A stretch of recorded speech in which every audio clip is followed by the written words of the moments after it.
Принц и нищий, The Prince and the Pauper, Mark Twain, страница 171, Chapter 33, Miles Hendon in the Palace. 4 hours and hours Miles Hendon walked along the streets of London, looking for Edward. He had very little money when he came to the city. Now he had no money at all, for the thieves had stolen it. He was tired and very hungry.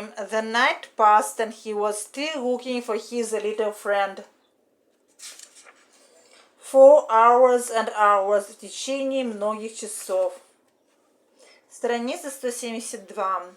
Where could he go, he thought. He could find no answer. When day arrived at last, he had made many miles and was tired, hungry and sleepy. He wanted some breakfast, but how could he get it if he had no money at all? He did not want to beg, he was too proud for it. Then he found himself near Westminster and the Abbey. He decided to try and find his father's old friend, Sir Humphrey Marlowe. Hendon came up to the palace. He got into the palace in his clothing was simply out of the question for him.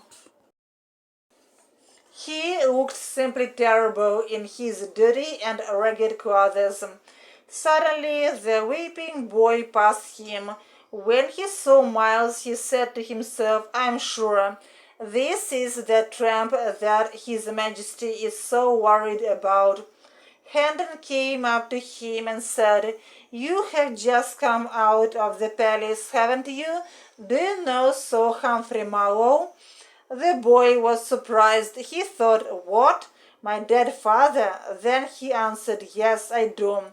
"If so, will you ask him to come out for a minute to talk to me?" "With pleasure," said the weeping boy.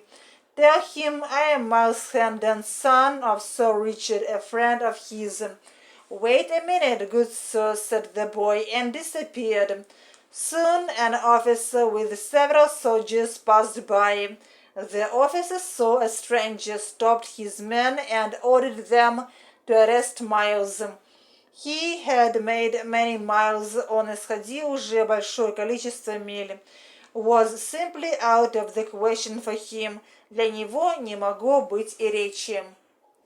Hendon's old and ragged clothes seemed strange to the officer. Miles was going to explain, but the officer did not pay any attention to his words. Hendon was disarmed and searched. Nothing was found but a document. It was a letter which Edward, his lost little friend, had written on that black day at Hendon Hall. "Hold him, don't let him go away," the officer said to his men. "I shall carry this royal document into the palace and send it to the king." "This is the end," said Miles to himself. "Of course, they will hang me now. What will become of my poor lad, nobody knows." By and by the officer came again in a great hurry. He bowed to Miles and said, "If you please, sir, follow me." Hendon was brought to a large hall full of richly dressed lords and ladies. He was left standing in the middle of the hall. The young king was sitting on the throne, speaking with the lord. In a moment the king raised his head a little, and Hendon saw his face. "What is this?" thought Hendon. The king of the kingdom of dreams on his throne. He looked at the king and thought, "Is it true or is it a dream?" Hendon was disarmed and searched. Гендона обезоружили и обыскали. Nothing was found but a document. Ничего, кроме одного документа, не было обнаружено. The king of the kingdom of dreams. Король из королевства грез.